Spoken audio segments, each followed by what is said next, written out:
Isang mapagpalang araw po sa atin lahat mga kaspiro at welcome po dito sa aking munting channel. At dito nga ay maaga kami nag-prepare ng buong team kasama yung dalawang kano na bisita ni Joy Adventure at dadayo kami. At dito sa dayo na to mga kaspiro, abangan nyo yung mga aksyon na nangyari sa aming pamana dahil nakasumpong kami ng napakarami at malaking mga biyaya.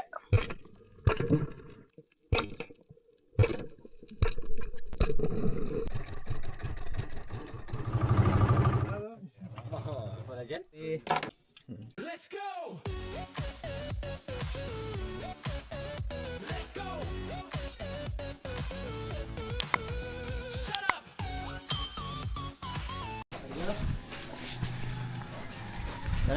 Linaw ba? Lagi ko yan ang napapanood. Good morning. Papa, ayos lang. Namit ko din sa buhay isla dito. Welcome sa isla. Ang mga, ang tawag nito, mga bitiranong mamamana. Bibili kami ng ice Bilangan ba? dito sa freezer ni Bay. Munting negosyo. Aray. Dami mga kabinchor. Well,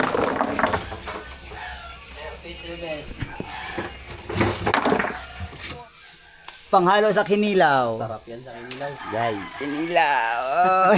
Sarap. Tay, balik ko na lang mo, Pai. Gusto lang siguro. Nahulog. Lug. Dumi na. Buti ka pa, may video. Gusto mo maghingi? At finally nga mga kaspiro, sa tagal-tagal na inaasam na gusto ko makilala at makita si Buhay Isla, ay nagkaroon kami ng pagkakataon na makita ko siya. At doon nga kami bumili ng ice para babaonin namin sa aming dayo. Kaya talagang sobrang saya ko na na-meet ko siya. Dahil po isa din siya sa mga malulupit na vlogger dito sa Isla ng Canipo. At sobrang napakabait pa talaga na tao. Yo mga guys, pero lagay natin sa box yung ano. Hindi na malambing ah. Ha? Hindi na malambing. Ay, Ay, siya ng tip. Marang tip.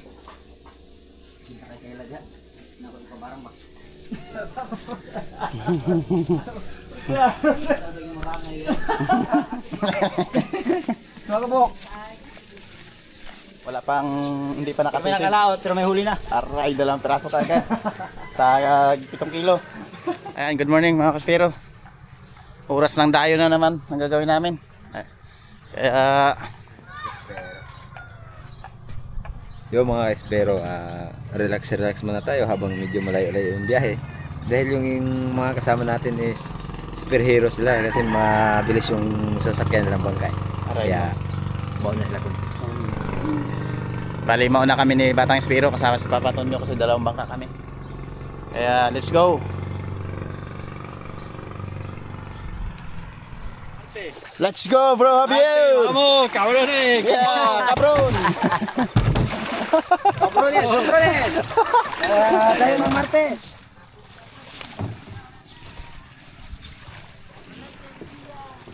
Tatlo kita pa. Alright. Let's go. Ayan si Batang Spiro, nagadala na ng kanyang decoy. Tatian. Alright. At sa dayong ito mga kaspiro, bali dalawang bangka yung gagamitin namin dito. Yung kay Joy Adventure at yung kay Native Channel. At dito nga ay mauuna kami nila ni Batang Spiro at ni Papa Tonyo dahil medyo mabilis itong bangka ni Joy Adventure at kailangan na rin namin talagang mas maaga makarating doon dahil medyo tumataas na yung araw at kailangan talaga mas maaga yung pangahan mga kaspiro para maraming mahuli.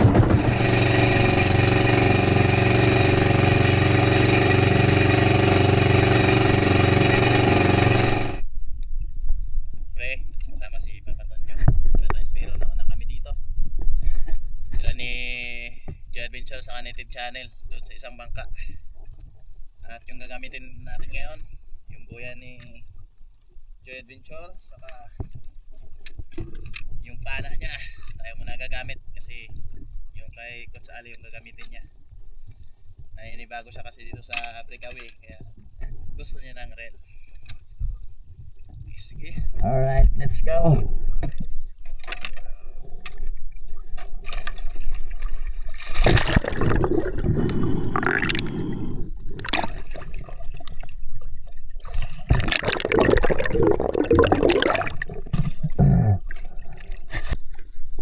At nang makaprepare nga kami mga kaspiro, ay bumaba na rin ako para mag-sit up. At sinubukan ko itong 16mm na rubber na ikinabit ni Joy Adventure dito sa kanyang pana. At talagang nanibago ako mga kaspiro dahil laging 14mm lang yung gamit ko. Pero dati ay gumagamit din ako ng 16mm nung una pa lang akong namamana. Pero ngayon, ayan, nanibago talaga ako at ayan, hindi pa nga nakaabot mga kaspiro.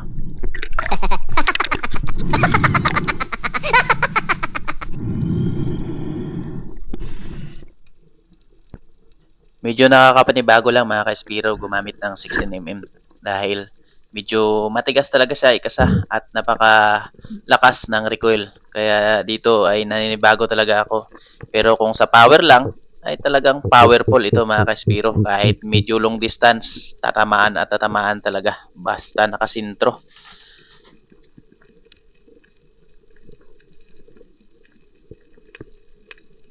Sa unang pagkakataon na pag-ambos dito mga kaspiro, ay nagpiskol ako para ma-attract yung mga isdang umaaligid dito sa paikot. Pero ito ang unang lumapit mga kaspiro. Isang pating.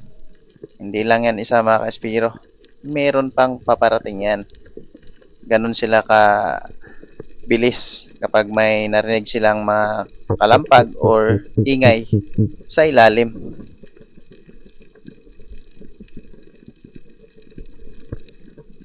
Matagal na ako nag-antay dito sa ilalim mga kaspiro pero wala talagang mga isda na pwedeng panain maliban dito sa pating na paaligid-aligid. Kaya umahon na lang ako dito at maghanap ng ibang area para makahanap ng isda. At sa wakas mga kaspiro, sa haba na aking nilangoy, ito, nadaanan ko yung isang good size na tangigi. Kaya dito, hindi ko na ito pinalagpas mga kaspiro. Hinabol ko na talaga. At ayan, napana natin.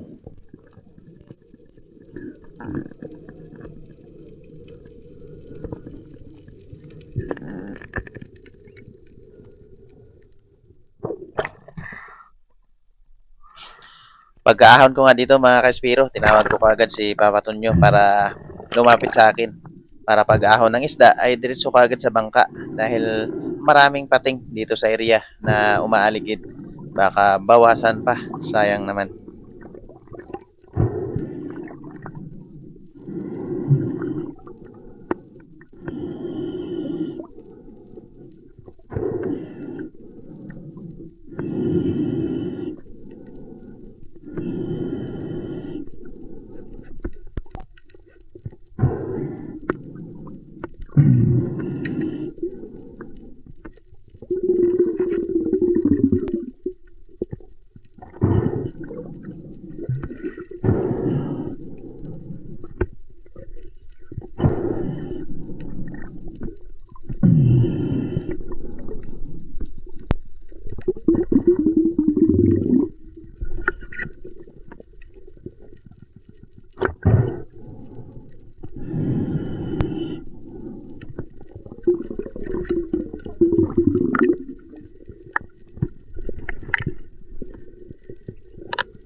Yeah, bro. Kadali ka? Wala pa?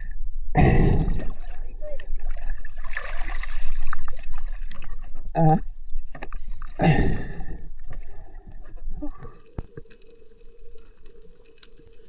Tumagal pa kami dito mga kaspiro para maghanap ng area kung saan nakapwisto yung mga isda pero wala talaga maliban na lang dito sa mga labahita at dalagang bukid.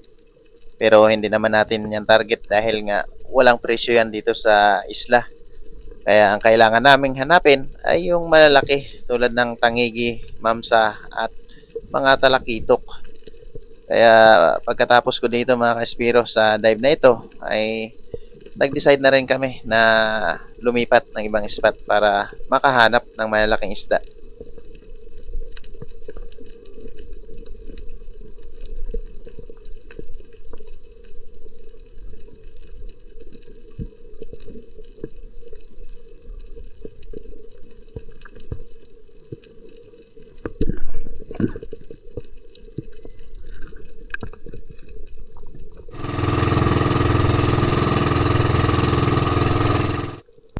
Pagdating nga dito sa pangalawang spot mga ka-Espiro, ayan, may nakita kaagad ako na target. Isang good size na luba mga ka-Espiro. Pero ito yung nangyari mga ka-Espiro. Ayan, nung habang sinusundan ko siya papunta dyan sa bato, may nakita ako na mas malaki sa kanya, 2 piraso. Kaya hindi ko talaga ito pinilit na tirahin para mapili ko yung mas malaki mga ka-Espiro.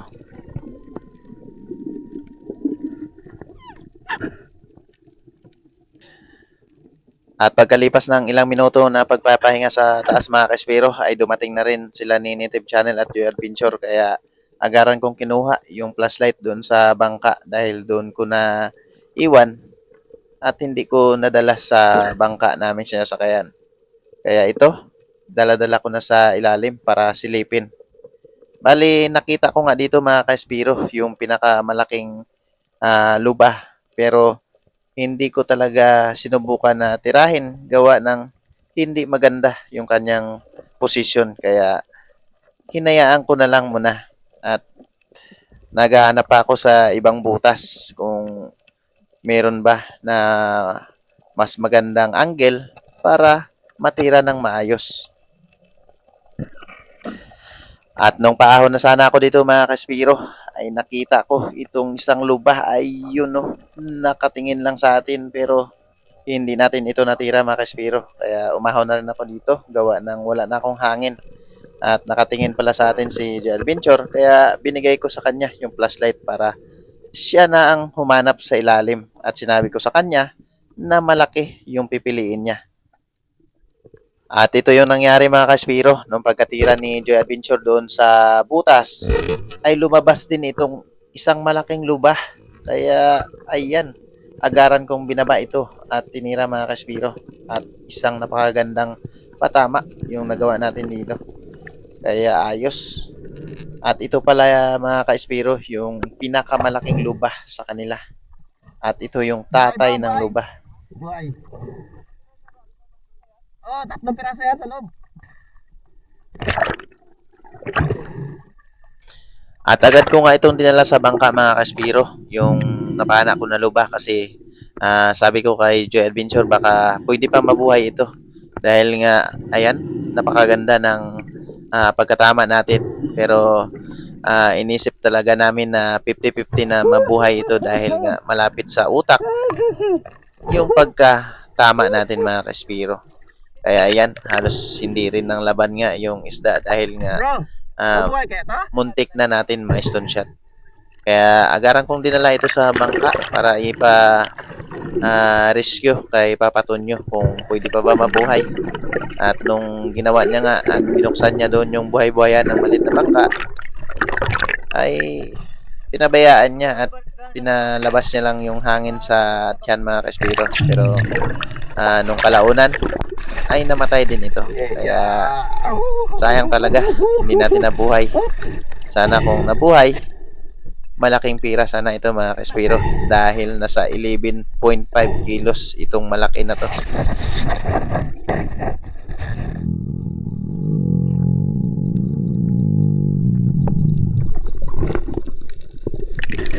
At nung mahatid ko na nga sa bangka mga ka-Espiro yung napana kong lubah, ay muli akong bumalik dito dahil kailangan talaga ng tulong ni Joy Adventure gawa ng napakahirap ng posisyon ng lubah dito sa ilalim. At ang mahirap pa dito ay hinila ng lubah yung kanyang shop papasok talaga doon sa malalim.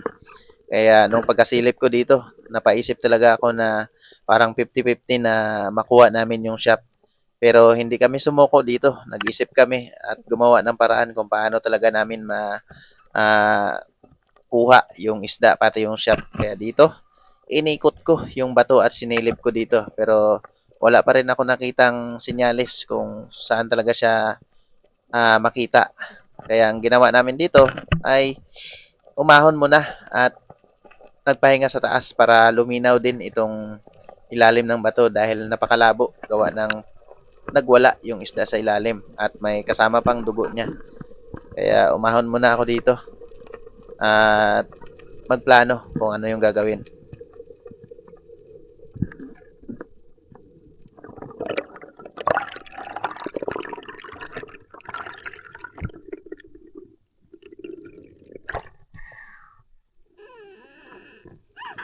At dito nga mga kaspiro, lumipas yung ilang minutong pagpapahinga. Naisip ko na itali yung tali ng buya ko dito sa mga bato sa ilalim.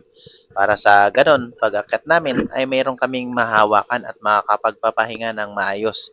Dahil hindi rin basta-basta yung lalim nito, 15 meters. Tapos, todo galaw ka pa dito sa ilalim, gawa ng silip dito, silip doon para makita namin yung anggulo or yung posisyon ng isda. Dahil sobrang hirap talaga hanapin mga kespiro dahil medyo maliliit yung butas nito sa labas. Pero sa loob ay malawak.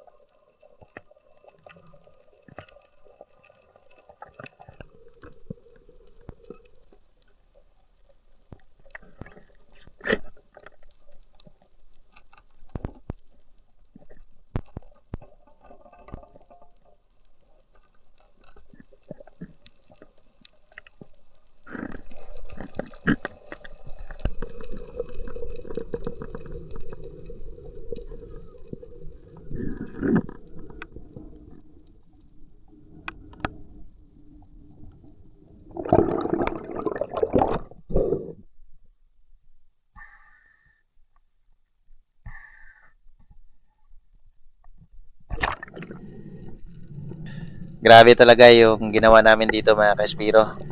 Palit-palit lang kami dito ni Joy Adventure sa pagbaba para parehas kaming may safety tuwing bababa yung isa sa amin dahil nakakapagod talaga itong ginagawa namin.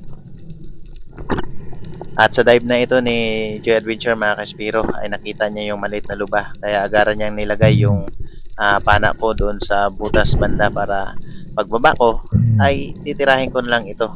Kaya ito, nung pangalawang pagbaba niya na mga kaspiro ay dala-dala niya na itong luba na maliit.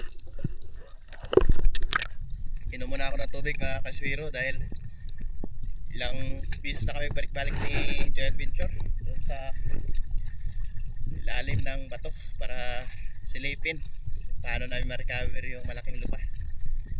Nasa 15 meters pa naman mga ka-espero kaya medyo mahirap talaga. At dito nga mga ka-espero habang nagpapahinga kami, ayan, nag-ninja moves pa.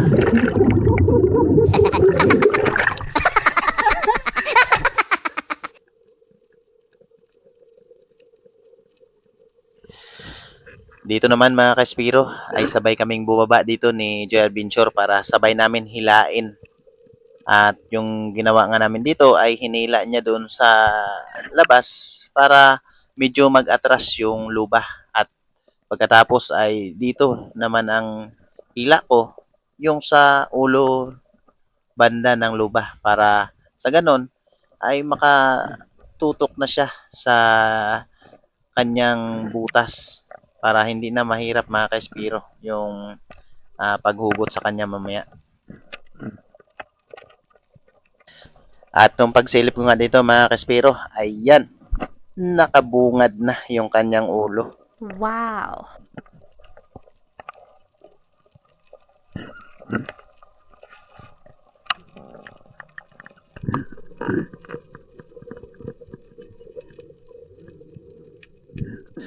At dito nga mga kaspiro, nung pag-ahon namin ay talagang nagpahinga kami ng husto para sa ganon ay may lakas kami para sa paghila ng isda.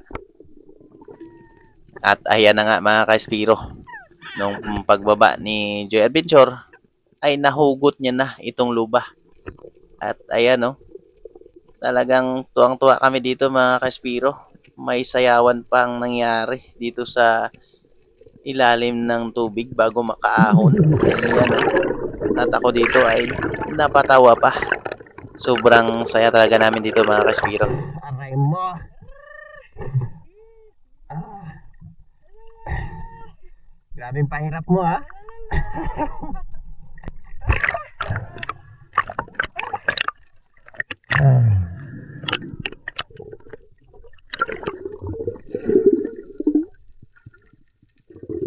At pagkatapos nga namin maahon ito mga kaspiro, ay diniretso na namin ito sa bangka at diretso na rin kami nag-ahon para magpahinga at magsubo ng kanin mga kaspiro dahil sobrang pagod talaga yung aming naramdaman. Yes! Lasat! Champion! Merenda mga kaspero. Dahil napagod kami sa kakahukay doon sa luba. Sanay ko. Yan. Oh, you happy? Pagkatapos nga namin dito kumain mga kaspiro ay nagpahinga lang kami saglit at muling nagbalik sa pamamana. At nung pagbalik namin ay ito, nakasumpong ako ng napakaraming talakitok kaya bakbakan ang pana mga kaspiro. Ninja.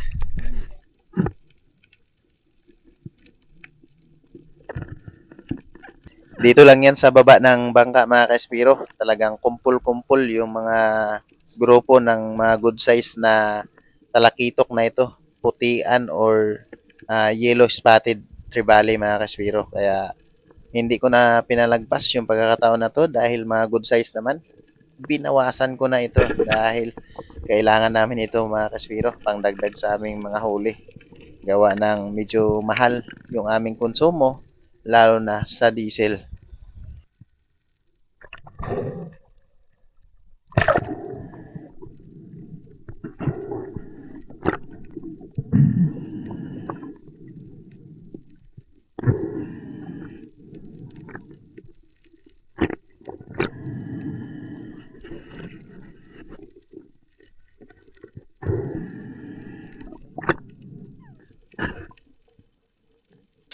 At sa pagbaba ko na ito mga kaspiro, talakitok pa rin yung target natin dito. Kaya lang, ito yung nangyari mga kaspiro. Ayan oh, sablay.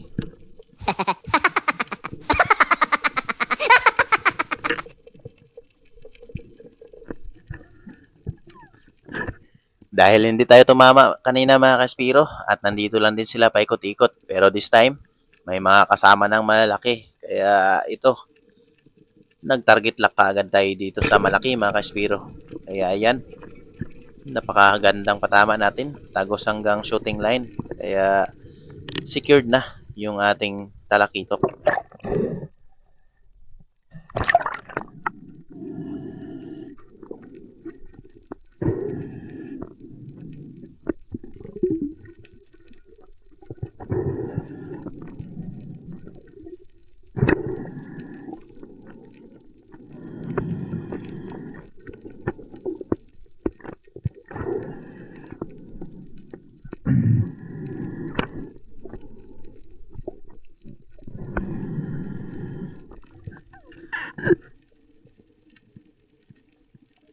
Muli nga ako dito bumaba mga kaspiro kung saan tayo kanina sumablay dahil nandito pa rin sila paikot-ikot.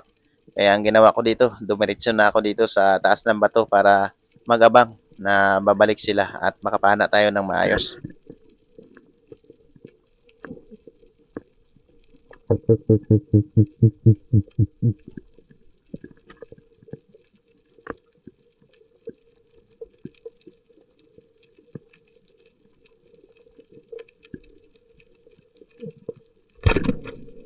At ayun mga kaspiro, sapol na naman yung talakitok. Kaya dito ay hinawakan ko na yung tali dahil gusto niya pang isabit yan sa bato. At nakakapagod na rin pabalik-balik. Kaya kailangan natin talagang ingatan na hindi ito sumabit. Nadagdagan naman yung ating talakitok mga kaspero.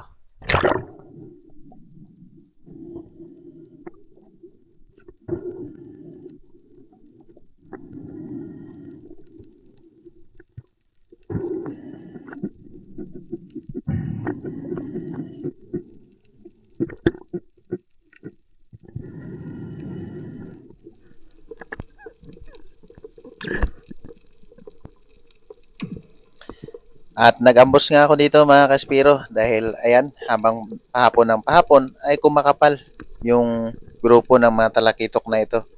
Kaya dito ay bumaba na ako sa mas malalim na area para mabawasan natin ulit mga kaspiro.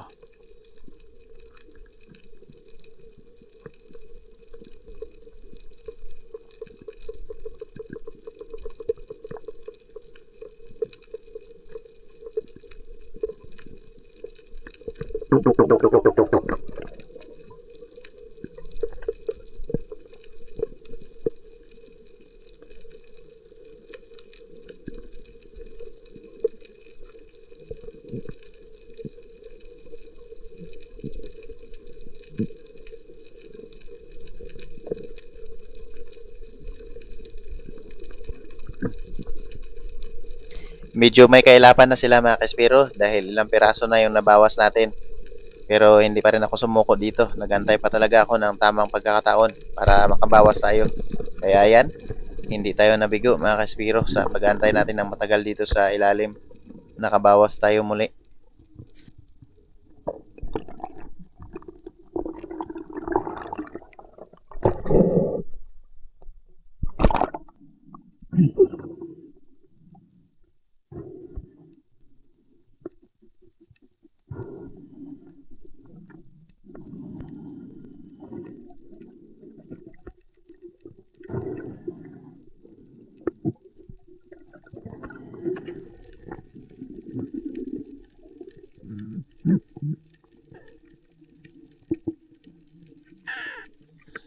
Sa dive na ito mga kaspiro, hindi na talakitok yung target ko dito, kundi isang lifty or sweet lips.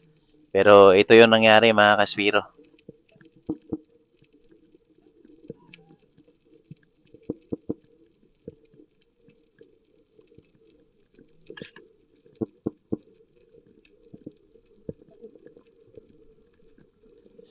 At ayan mga kaspiro, sapul yung bato.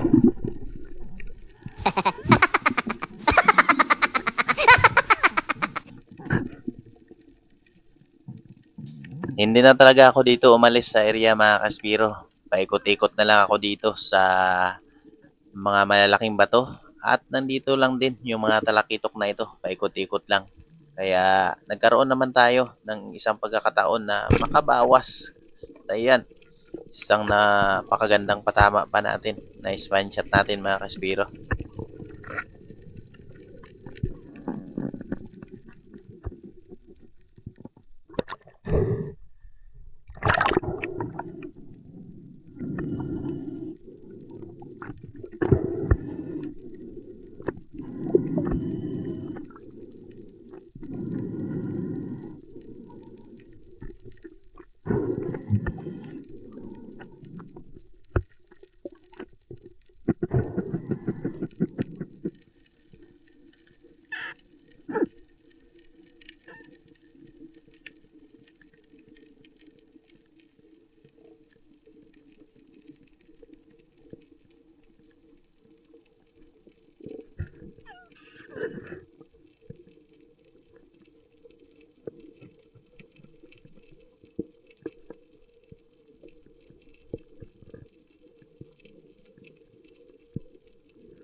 At habang nandito pa sila mga kaspiro, hindi rin ako tumigil na magbaba para makabawas sa kanilang mga grupo.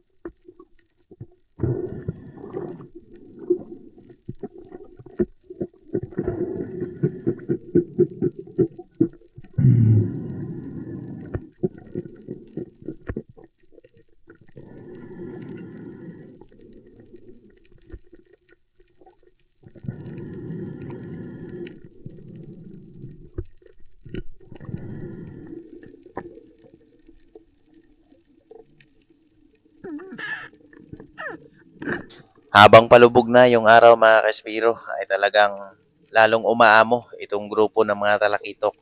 Kaya hindi talaga ako nag-atubili dito na bawasan at piliin yung malalaki sa kanila. Dahil ang purpose talaga namin ay mamana ng mga good size na isda. Kaya hindi ko na talaga pinalagpas yung pagkakataon na to. Binawasan ko ng binawasan ito mga Kaspiro.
At habang tumatagal mga Kaspiro ay nakaramdam na ako ng pagod dito dahil napakalaking talakitok na ay hindi pa natin tinamaan mga Kaspiro at talagang ayan, nilapitan pa talaga tayo ng talakitok.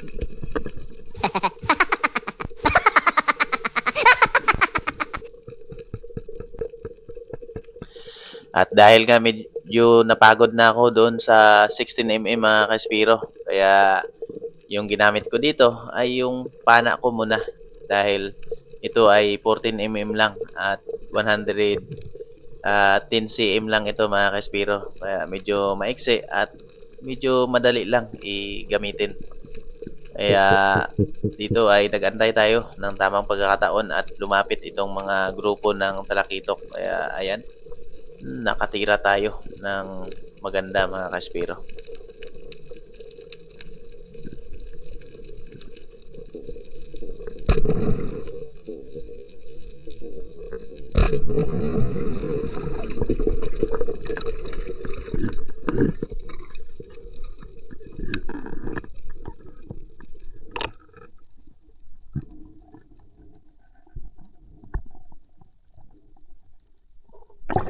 At last fish for the day natin ito mga Kaspiro. Gawa ng kailangan pa namin magbiyahe patungo doon sa aming base camp at medyo hapon na.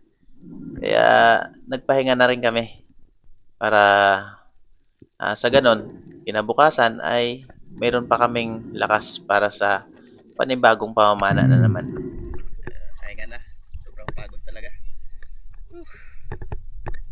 Nakadalawang tangigi saka dugtot si bata. Aray.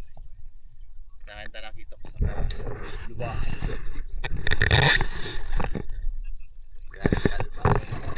Enough for today, mga kaswera. Let's go sa aming base camp. Pero sa baka.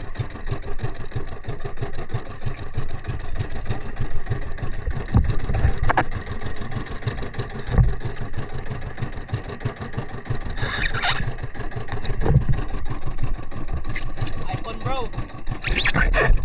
At hanggang dito na lang nga mga Kaspiro. At biyahe na kami papunta doon sa aming base camp at doon na magluto para makakain at makapagpahinga dahil sa araw ng bukas ay gagawa naman kami ng panibagong pamamana. At abangan nyo mga Kaspiro dahil nakakapana naman tayo ng luba. Live update mga Kaspero. Tinuruan niya naman ng sampurado. Ko ah. You will miss the sampurado, Jose, ah? Inihaw. Ay bro, beer. I'm really happy. Yes. Kinilaw. I am the king, King Mac. King Mac. Disco pala dyan? Ari ka ba ta? Sige ba? Tim, lingkod na Tim. Lingkod ka dyan Tim. Yeah. Tara ta. Sorry. Midnight snapper. Uy, that's one of the best grilling fish. Thank you. Really good, huh? Yeah. Really good. Tastes like chicken. At yun mga Kaspiro, mag-shoutout po tayo sa mga nagpapa-shoutout sa atin. Una-una kay Dennis de la Cruz ng Naik Cavite, kay Ronald Igloria ng Manolo Portich ng Bukidnon, kay Silos Family ng Binangonan Rizal, Valencia Espiro ng Bohol, kay Ranel Cuesto, kay Eduardo Yonson, kay Batang Spiro, Pablo Rafael, kay sa Arenas Family, Carlos Villamor, at kay Mix TV. At yun lang muna mga ka-Spiro. At sa gustong magpa-shoutout, comment lang po kayo dyan sa aking mga video para sa sunod na upload ay masama ko na po kayo shoutout. Let's go!